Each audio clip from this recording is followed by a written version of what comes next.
Today we have Rafi Mendelsohn from Cyabra. Rafi is Vice President of Marketing and Communications at Cyabra. Cyabra is one of the leading companies in the world dealing with misinformation, disinformation, propaganda. Should be a great conversation. We're looking forward to having Rafi with us today. Hope you join us. Digital Dilemmas is a Lenk Media original podcast. Well, thank you for joining us today, Rafi. This is going to be an interesting conversation. It's the topic, it's one of the big topics of the day, and I really appreciate you spending a few minutes with us today. No problem. It's really, really my pleasure. Thank you. So, for those who don't know, Rafi works for Cyabra. And Cyabra is one of the leading companies in the world identifying, combating, etc., misinformation, disinformation, propaganda, not only for countries, democracies, but also for brands. And Rafi, from my perspective, I deal with this every day. This is like my big passion today. I'm really excited to have you here and chat about this. From your perspective, how big of an issue is this? For brands specifically or disinformation generally?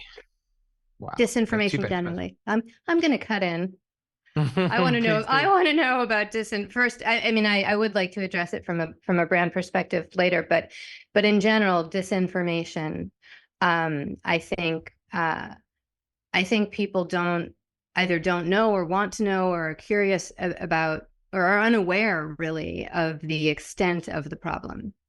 Absolutely. I think there's kind of 2 points to that question. And the first is, what do we classify as disinformation, right?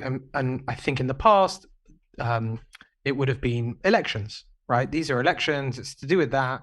There's interference elections. There's this kind of activity taking place in elections, but they wouldn't necessarily considered the wider umbrella of disinformation, influence operations, of fake news, of influence content.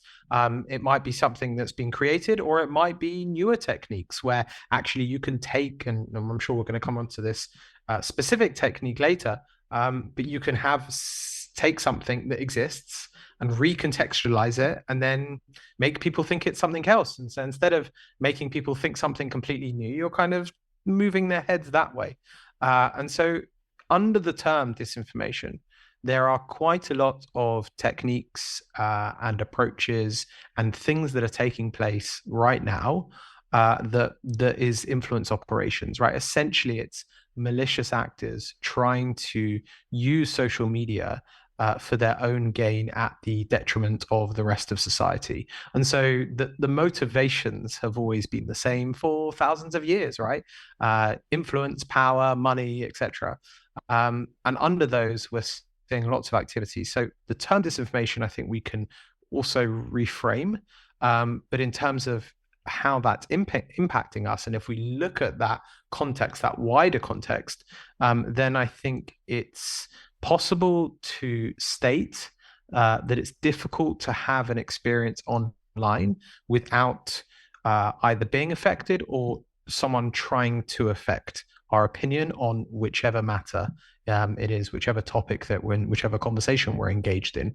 So yeah, every single day, I would say in most people's experiences online and on social media, we are being affected in ways that we either are aware or mostly are probably unaware of.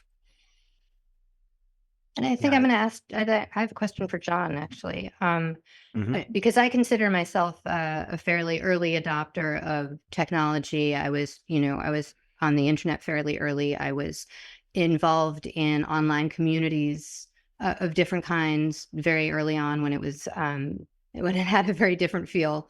And I think John too, because, you do this for a living. You started out as a programmer or whatever, 500 million years ago. And I think we would vote, but I'm curious what John would say. I feel like even I don't have the savvy or the ability to detect when something is real and when something has been altered or has been doctored or tweaked or somehow or other. So John, do you feel the same way, or do you feel like you can tell? I think I can tell when it's obvious. I know if I'm in a silo I know if it's garbage by the source or by the type of inflammatory content. I know that it's probably a malicious actor trying to influence me. I think where I'm vulnerable and where a lot of people are vulnerable is when it's really well done, really subtle, like Rafi was mentioning, where they take existing content, existing video that's real and make some minor tweaks to it. I think I could even be vulnerable to that. Rafi, is that what you're, that's how I feel anyway. Is that something you see? I mean, I think, Anne, you said it's sometimes hard to be able to spot it, but that's by design, right? Right, That the right. idea is that it's hard for us to uncover it. Sometimes I suppose the analogy, I haven't really said this out loud many times, but I think the analogy in my head is thinking about like a Persian rug, right? When you see this beautiful rug with an amazing design on the top, and we never get to see what that full design is, right? But when you look underneath the rug, you see lots of these little kind of threads. And if we are able to pull enough threads, that gives us a picture of what the design is of the rug. We never get to see the full picture, but if we see enough threads, then we can see, okay, here is the design. Here is what the malicious actors are trying to do. Here is how they are trying to social engineer the conversation. We never get to see or uncover the full extent in any single campaign of, okay, we've caught all of the bots, or this is everything they intend to, and it's, you know, at any moment they could create more or on a different topic. But if we pull enough threads, and sometimes that's how I see the kind of mission that we're doing at Cyabra, is our job is to pull enough threads to be able to uncover enough of a picture to be able to give all of us as a society an idea of, okay, here is the full extent and magnitude of the challenge we are facing. But it's really hard because it's effective, right? And they know it's effective. And, you know, when we break it down into specific techniques and tactics that I'm happy to go through, sometimes we see something and then, you know, we've exposed that, or there's been great research, or more people are aware of that, and then they just move on to the next thing. So by design, those who have malicious intent are very good at this. And they are using platforms where it's also very easy to hide behind. I have a question. Oh, sorry. Go ahead. No, go ahead, Amber. One of the things that's come up when John has been speaking about this to groups, and he goes to high schools and speaks to educators and students, is why the technology is advancing at such a rapid pace, and it's obviously dangerous. Is this something that we as a country or whatever should be embracing? And my answer is, or his answer or our answer is always, the bad guys are embracing it and using it. So why are they always seem to be ahead of everybody? Yeah, I think social media is the town's. Sorry, go for it. No, go ahead. I suppose that social media is like the town square. That's where we all are, right? That's where we spend our time.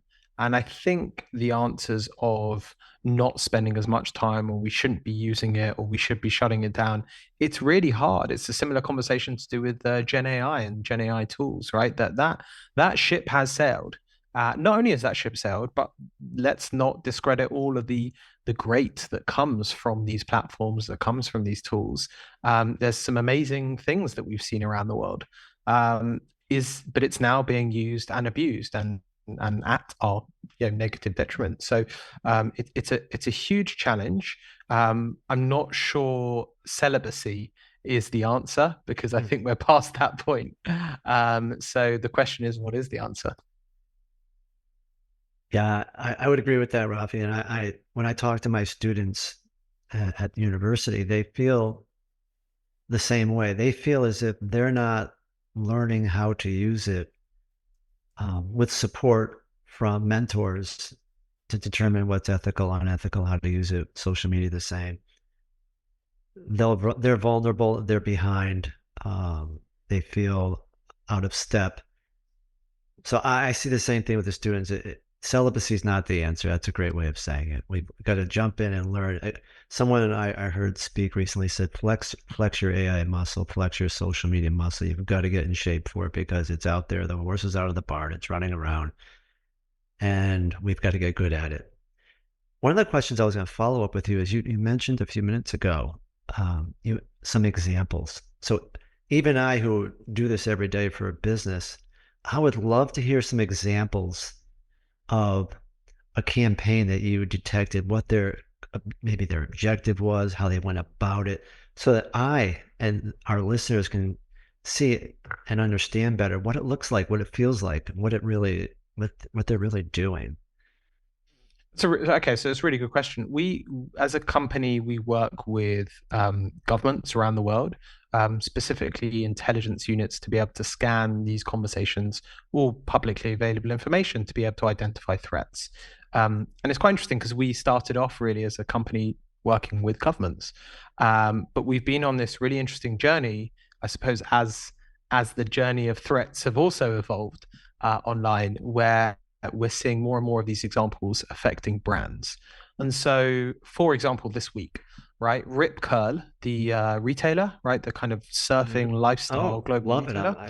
Yeah, one of my hobbies. Right, really popular, really cool brand, really great. And they are based all around the world. I'm not sure. I think they might be headquartered in Australia. And they launched a campaign that was considered controversial by some. They involved a transgender model as the kind of the face of their campaign. And I suppose, for right or wrong, whether it's disappointing in society now or not, it's the kind of topic you would expect some noise on social media. And that happened, right? There were some negativity.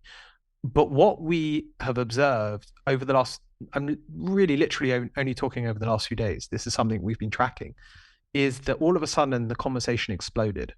And if I finished the sentence there, and if I finished the conversation there, then we would be another company that says, oh, this was a company finding itself in the crosshairs of, kind of the woke cancel culture, etc.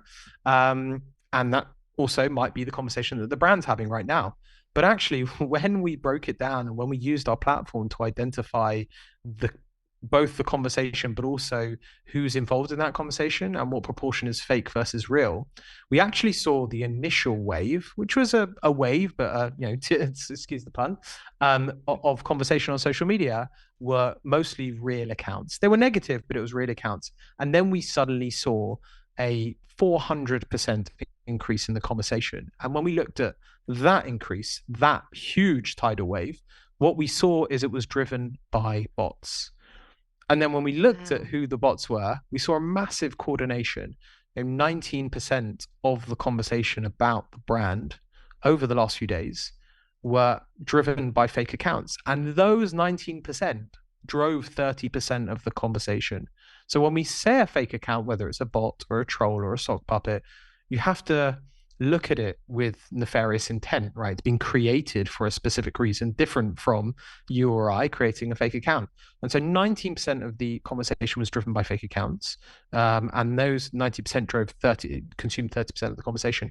But what was really interesting, and this is a whole case study for brand marketers, crisis communications, is we saw the fake accounts that were latching onto this conversation were not in any way connected to the brand, connected to the topic, connected to the topic of transgenderism, anything related to that. So what's in it for them?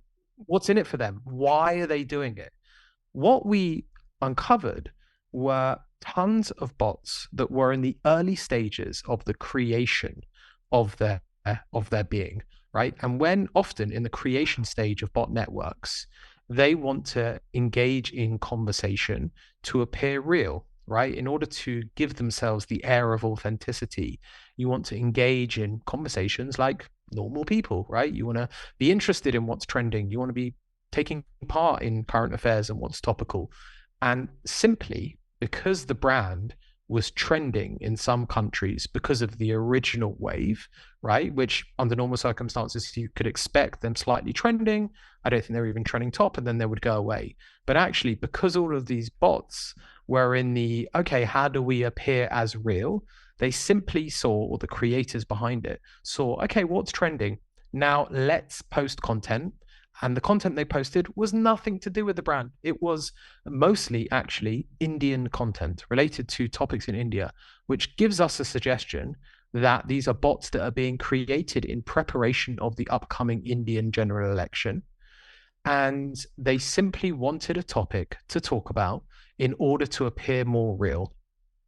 And Ripco happened to have found themselves in the middle of a small storm, that because of these fake accounts that had been created, nothing to do with them, they all of a sudden found themselves being thrusted into a massive storm. And there was a 424% increase in accounts using that hashtag in the space of 4 days.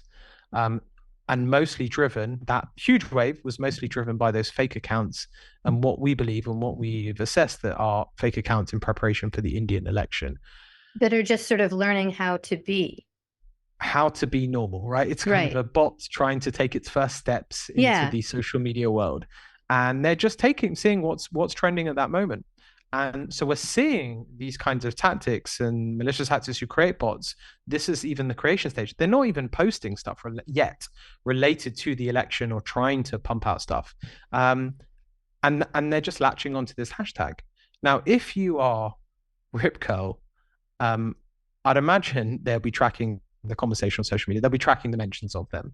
And then they'll probably be saying, well, it's exploding. And when they look into that, I would imagine there are lots of confused people and people scratching their heads as to what is going on here. We can't make head or tail of this. So this is disinformation. It's fake accounts, and it's nothing even mostly to do with the brand. But yet they find themselves on the back end of that. We haven't yet seen a huge amount of media coverage. There has been some, but with similar types of campaigns, what normally follows is media coverage of journalists who also don't have the tools like Cyabra to be able to exactly know what the story is. And yet they are simply looking through social media. We know journalists spend tons of time on social media sometimes to get stories. And they're including, we've seen in previous brands recently, where they're covering the story of the brand, covering the story of the perceived backlash, but not able to make a distinction and differentiation between the real and fake. And so they're taking examples or taking posts of the negativity and putting it in their article. And that just amplifies it, right? Once you have media coverage, then it becomes this kind of self-perpetuating cycle of negativity that the brand then turns it. From my early days at agency, we're kind of, what's an issue and what's a crisis, and how does an issue then become a crisis? And this is kind of the magic formula for that. So the bot may not even be amplifying something good or bad. It's just amplifying whatever the topic du jour is that's growing. And then you've got either agencies, or if it's a politician, you've got journalists, media coverage in either case. They might latch on to the data itself that looks raw and says this topic is growing, everybody's talking about it, not knowing that the bot and the bot behavior is what's amplifying it. And it really, maybe nobody is talking about it more than typically is. And if we go back to earlier in the conversation, you're asking me, what's the scale? How affected are we by this? And you just might be on social media. You might, okay, what's trending? Oh, there's this brand, or this might be kind of someone else may have liked the content. And all of a sudden you're finding yourself engaging in this kind of content. Now, do you possibly think negatively of the brand? You might do. You might not have any opinion at all. But polluted in our conversations is this type of content, is these types of accounts who are engaging in ways and in motivations that we may not even be connected or even understand, but yet it is affecting our online experience. I have a question. Go ahead. No, you go first. No. A quick follow-up. Are you at a point yet at Cyabra and the experts you work with, that once you identify it, whether you're a person, a politician, or a brand, if you identify that a bot is infiltrating the conversation just for its own growth, to do something about it, to filter it out, to block them, any pushback, any combat techniques yet that we've developed? So on an individual level, that's very, very difficult, because it requires you to know and be able to distinguish, okay, this is a fake account. And it might, the bots that we saw in the recent example I gave, okay, they might be more, might be able to spot them more, but there are others who are much more sophisticated in their nature and creation. B, it's the scale, right? What happens if 1 in every 4 accounts, some conversations, depending on the topic, we've seen 1 in 4 accounts have been fake accounts. And so there's the scale. And see, it's just very hard on an individual level to be able to do this without the assistance on a larger scale. And so whether it's the governments that we work with or the brands, there are kind of remediation approaches and tactics, including takedowns. It's hard to do that at scale. But one of the things that governments and brands like is the ability to then have the workings out. So we're able to identify whether whether the account is fake, but also we're able to show the reasons and explain the reasons why we believe this account is fake. Has the account posted hundreds of times in the last 48 hours? Okay, well, that would be hard for a human to count. But the brands can then take that to the platforms and say, hey, this is not authentic behavior, and it helps their case. And so much more definitely needs to be done. But there are things that you can do. I suppose to take that back to on a brand level, just knowing the state of play, right? Just understanding, okay, well, do we need to act if the negativity is actually coming from fake accounts? Is that going to change the kind of statement or the way that we behave as a brand? Are we going to apologize for a campaign? Actually, if we look at the real accounts, they're neutral to positive, that's probably going to change the way that you behave even before you start to consider takedowns or other approaches. But just understanding, or a brand could quite simply say, actually, journalists that's covering this, here's the numbers, and actually we're at the receiving end of a disinformation attack. And that completely changes the narrative. But for a communicator, for a marketer, that really gives them the ability to do much more in very difficult circumstances. And these kind of PR crises and brand reputation attacks are some of the hardest points for brands, right? And my background is I lead the marketing at Cyabra, but my background is in PR agency side. And I just remember being in some of those experiences, and sometimes you feel like a plastic bag in a hurricane, right? You're really not always in control of your destiny. And this gives you the ability to say, okay, well, here is the situation, and now we have more options at our fingertips. Wow. I just wanted to sort of not switch topics, but add another layer. And how has the recent explosion of AI affected disinformation? That's a great question. I imagine you're in a good position to speak to that. Yeah.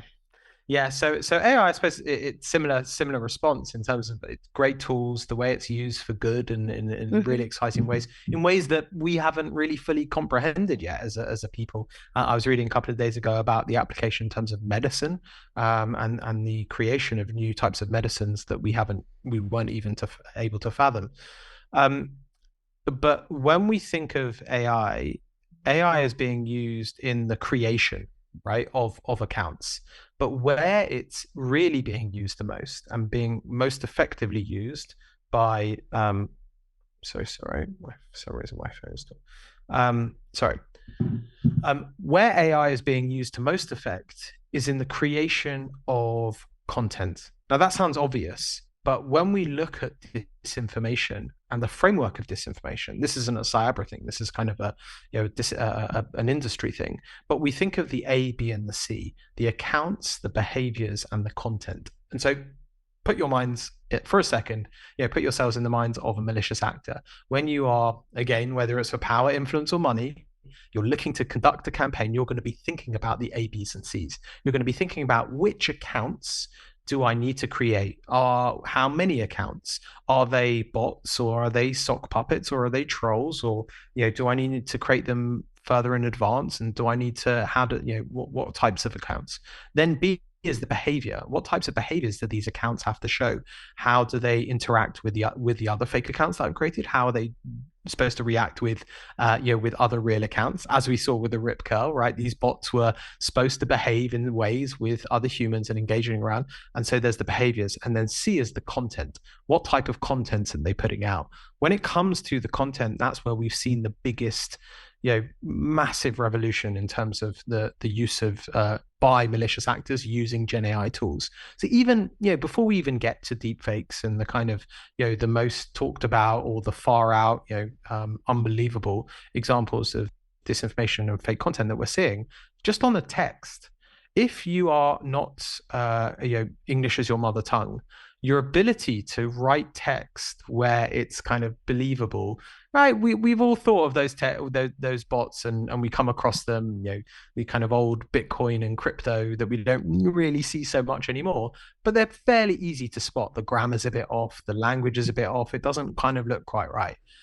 Now that is now being used by people, but Gen AI is being used to not just create better text, but you can say, okay, write this in the language of someone who's from the South in America, or someone who's from Canada, and someone who's more slang or more. You can change the intonation. You really have such control in a way that people didn't have before.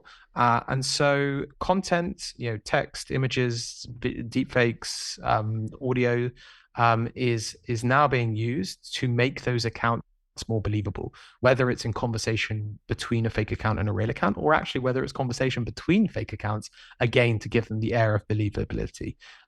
So that's where Gen AI has had the biggest impact when it comes to disinformation campaigns. That's great stuff. I have a question. Platforms. Yesterday we saw several of the CEOs testifying before the U.S. Senate subcommittee on online child safety.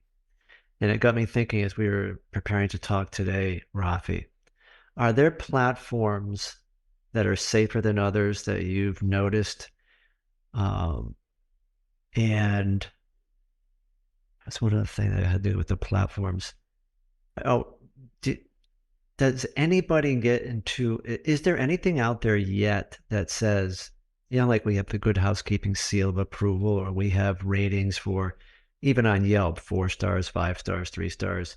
Do we have any safety ratings of platforms regarding who's most vulnerable to this topic of misinformation, disinformation, propaganda? Are some better than others and worse? And have we published anything about these that say, this is the safest platform? Are there any watchdog groups? Are there any? Right. Is anybody minding the hen house? Great question. What the social media platforms have to contend with is difficult, right?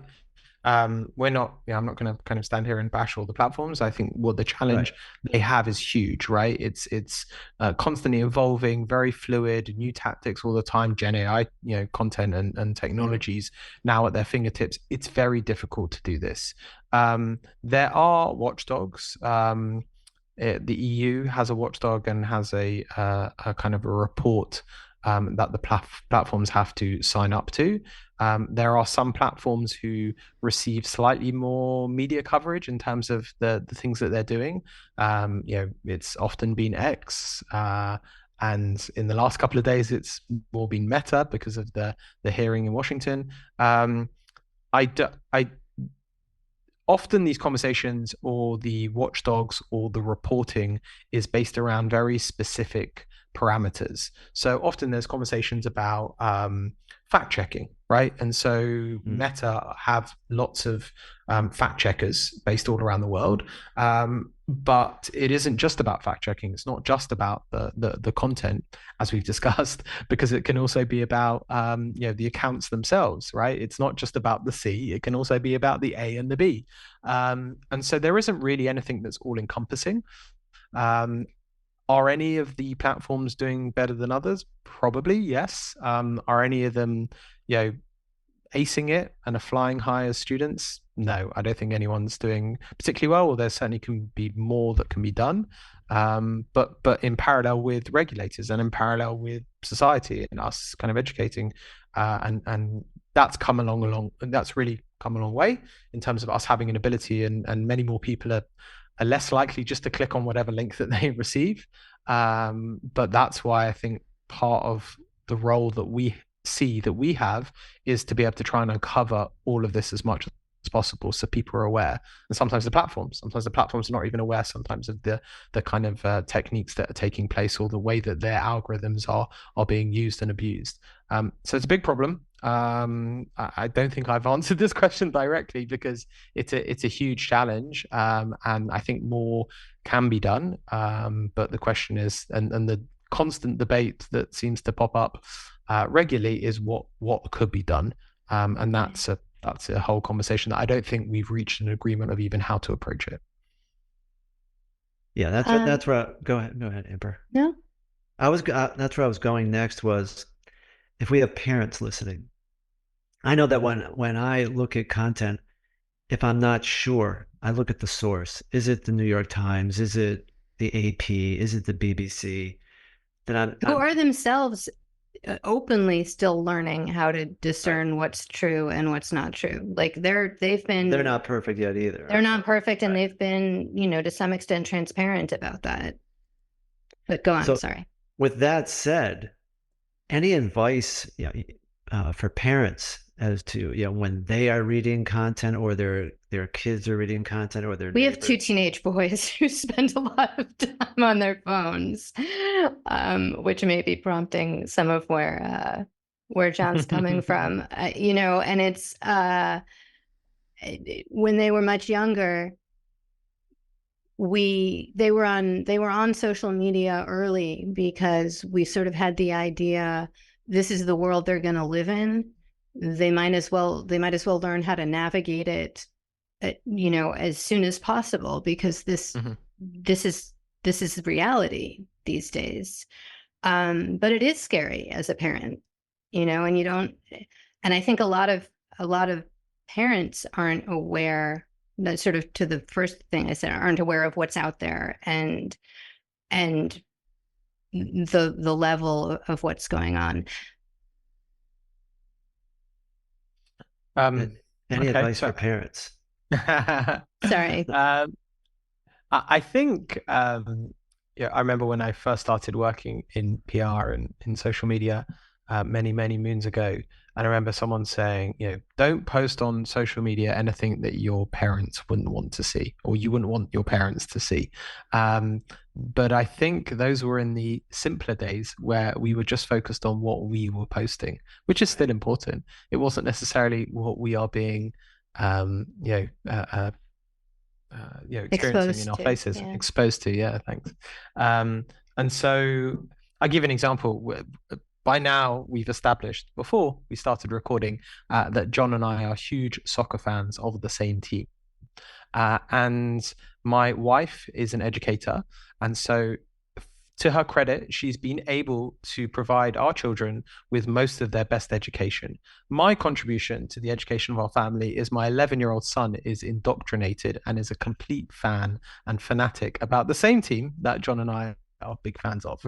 And when it comes to soccer, there are 2 moments in the year, 2 kind of windows in the year, where teams can trade with each other. And when it comes to the transfer window season, there are lots of similarities with lots of other sports. There's loads of rumors, right? This player's going to go here, this player's going to go here, and there's lots of rumors. And my 11-year-old son, during that period of time, comes up to me approximately every 8 seconds and telling me about this amazing player that our team is supposedly going to join our club. And I have to manage his expectations. But also, in the last couple of years, I've had to say, okay, well, where are you getting that information from? And he said, well, I've seen this online here, or a friend sent me a link here. And we've kind of gone through that period where I've said, okay, well, is that believable? And is there an author on that article? And what are the kind of conversations, or who are the types of sources that seem to be correct and are reliable? And so now we've kind of gone through this process, just using our shared love of sport, of saying, okay, well, here is how you should approach it. And don't believe everything you read, or take an extra minute, or he often would read the headline and not actually the article, and I would kind of challenge him on that. And so we've gone through that process, and now he comes to me saying, I read it here, so it must be true, and the level of conversation that we have, even though it's about soccer, so we're kind of very juvenile around that, the level of conversation has definitely evolved, and I think that's kind of a microcosm, right? It's the conversation. I don't think it's juvenile at all. I think it's a wonderful avenue into critical thinking and critical assessment of information. That's a great example. And Rafi, doing it around something you love makes it easy to learn. Absolutely. Although, having said that, we've kind of gone back a couple of stages, because now he shows me the images of these supposed players that he wishes would one day wear the jersey of our team. And now he's showing me the picture that using Gen AI has been created of that player. He's like, look. So we had a period last summer where he go, look, they've signed. And so I said, well, actually, that looks like a fake image. He's like, no, it's real. And it really did look real. But because I knew of these capabilities and what people were doing and how that was now being transported. So it's a constantly evolving conversation. And we had to constantly okay, well, again, where's the source from, or look at his fingers, or and now I'd like to think that he has a better appreciation of what he's looking out for, and I hope he can apply those kind of same ideas and same critical thinking, but I don't always know, and as parents we're hoping that the kind of lessons that we instill, but we can't always be sure. It's I suppose a scary world. I get the same content that your son is seeing, and even though I know a lot about the field, for a second, my brain, it takes a second or two. I see the content and I immediately think, oh, so-and-so has signed with Tottenham. Yeah. And then it kicks in, probably not. Look at the source, and I go through the steps that you shared earlier. But if it takes me a second or two to start not believing it, can imagine what it does to kids or someone who, and guess what? And they know this. The reader wants to believe it. Yes, absolutely. Right, and that's the most, exactly. And you've hit the nail on the head, because that's the most effective way of kind of influence and engineering people's opinions. And to take it to kind of a much more serious point, the imagery that we're seeing, especially around topics that are very emotive. So if we look at times of war, right, we see those kinds of things. The ability to stop and remember and take a second to question what we're seeing, or question where we're seeing it from, kind of goes out the window to a large extent. Excuse me. And so it really goes out the window, and we don't take that time, right? Either because we're so drawn into the imagery that we're seeing, or because we want to believe it. And that's where it's most challenging, but also that's sometimes where the biggest threats are, because again, malicious actors know this, right? They're like the best, most well-oiled political focus group machine, right? They will try images and test messaging and A/B test it, and then see what works. And they're kind of like a political machine wrapped into a marketing machine, wrapped into a criminal, often. So they're very effective, and they have really a sophisticated approach to it. But when it comes to those kinds of moments, or elections, right? Election day, or specific focus areas, topics around election day, it can get very, very, very emotive, and people are kind of seeing it and they're already down the rabbit hole, and they're not taking a second to say, okay, let me see who this person is, and when was the account created, right? Was it created a month ago? Okay, well, that's just set off some alarm bells. We don't do that enough. Yeah, that's spot on. I know we have to work coming up on time, but I just want to, what you're doing in your company, what you're doing right now is sort of at the forefront. You're a pioneer in your field. Do you see or hope for, I don't know, a future where there are more companies like Cyabra, or it's sort of it is taken for granted that brands and that governments and that will use companies like Cyabra and sort of take advantage of what knowledge we do have and what capabilities you guys have to offer? I think we would all benefit from more minds, more people, more companies, more brains kind of focusing on this. As I mentioned earlier, the way that Cyabra was created, it was kind of two guys who were working in the public sector, working for the army and the information warfare unit, and so they had quite an interesting and unique insight into this challenge. And then 6 years ago, wanted to create the technology to be able to do this at scale. There are lots of great companies in the world of fact checking, and other companies kind of looking at various aspects of this. We see kind of Gen AI detection or deepfake or audio, and kind of each individual piece. There might be some companies that are growing around this. I think the ability to uncover the bot networks is still not really there, but that's also probably reflective of the huge technological challenge this is. For any individual profile that we scan, in order to be able to uncover whether it's real or fake, we look at hundreds of behavioral parameters at scale at any given moment. So we don't actually look at the content and the truthfulness, right? If John, sorry to pick on you, John, but if John's tweeting away that the sky is red, we don't say, oh, no, John's incorrect. What we're looking at is the 600 to 800 behavioral parameters of the way John speaks and who he follows and when his account was created. And is John tweeting 23 of the 24 hours of the day? And has John posted 600 times in the last 48 hours? All of those kinds of things that when you put together gives us a series of red and green flags that allows us to be able to say, okay, well, we have quite a high confidence that John is not acting in an authentic way. And then we can also see the connections between fake accounts and then other fake accounts and try and uncover it. It's a big challenge. It needs to be done. And hopefully we're able to just kind of open people's eyes to it. And the fact that the kind of fortuitous and accidental way that we ended up speaking to brands and working with agencies is also, I think, a reflection of just how large scale or how much this has grown in ways that not even us can probably understand yet. Absolutely. Well, Rafi, we're lucky that you and companies like Cyabra are doing this. Thank you for your work. We need more people and companies like you guys to help us navigate this space that we're in now. And I think I know we're at the end of the time in Burr, and I know Rafi it's Israeli time over there, right? What time is it? Is it 5, 6 o'clock over there?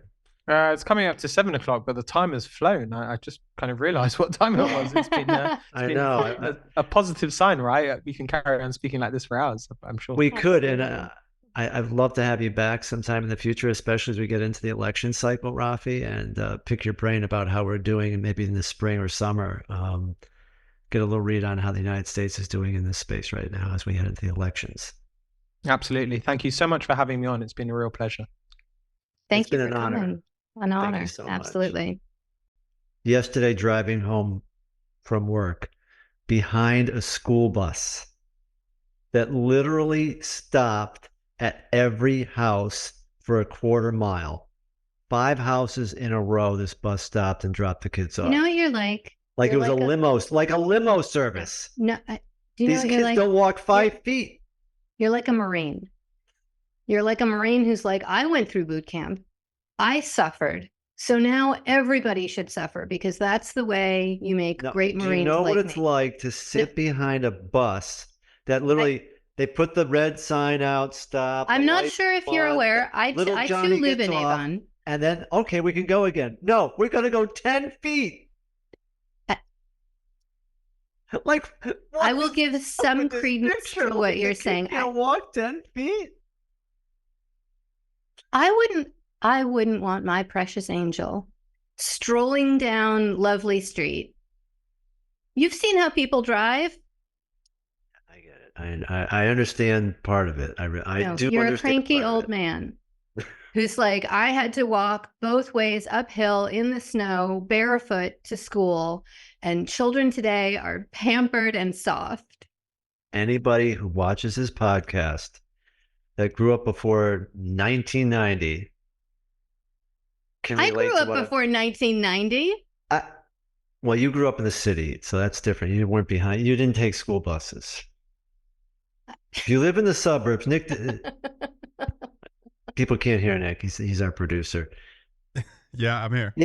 If you grew up in the suburbs, Nick, did you grow up where school buses picked the kids up to bring them to school? You know, sadly enough, I lived like a block away from school. So you were lucky. But yeah, there's not it's car culture over here in California, but a lot of parents driving kids to school type of thing. You say you want to live in California. It's even more in California. Nobody lets their kids take the bus. They either have a driver or they drive their kids, and they wait on these incredible lines at drop off and pick up. She's right. You would go out of your mind. Yeah, it's like an hour like festival every day. Every day. To pick up and drop off. Because little Johnny can't figure out how to get in and out of, like, you know, the Mercedes SUV. I was literally behind this school bus leaving the University of Connecticut campus area. And this bus stopped at 4 houses in a row.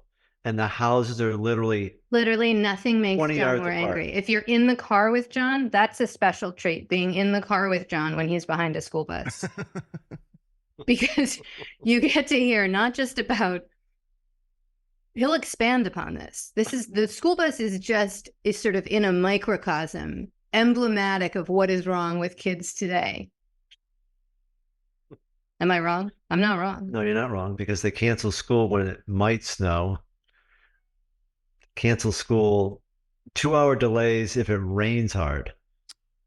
Yeah, we don't get all the delays over here typically, but I guess, yeah, we'll get the occasional, you know, it's pouring rain and it's too dangerous. Or we get the earthquakes and fires. So that's what Really?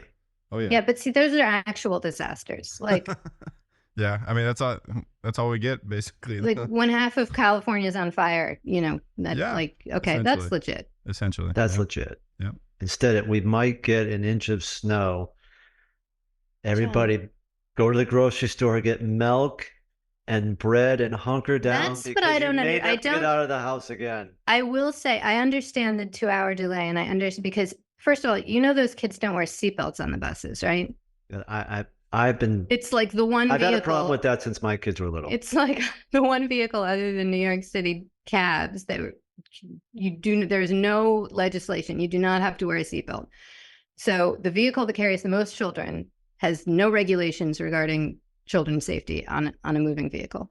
So I understand, like, if the conditions are not safe, and those buses, do you think, like, the design of those buses doesn't look like it's changed since it took you to school? I get it. So I'm okay with that. What I don't get is everybody going to the supermarket and buying all the milk and bread. Like, I don't think these people eat this much milk and bread on a regular basis. Like, why all the milk and bread? It's been going on for decades. It's the funniest thing ever. It's very strange. It's as if, first of all, in most homes, especially in America, there's enough food already in the house to survive weeks, more than likely. And then if a storm comes where you might not be able to get to the grocery store for 6 hours, people pretend as if they will not be able to leave their house for a month. I mean, like, seriously. I will give you that. It's a thing here. It's a thing here, and it's like the funniest thing ever. All right, Digital Dilemma fans, that wraps up another episode. Thanks for tuning in and navigating our tech world with us. Please rate us and leave a review. And if you enjoyed it, tune in next time. We'd also love it if you would send us any questions or suggest guests via email. Thanks so much for listening, and we will see you next week. Digital Dilemmas is a Lenk Media original podcast.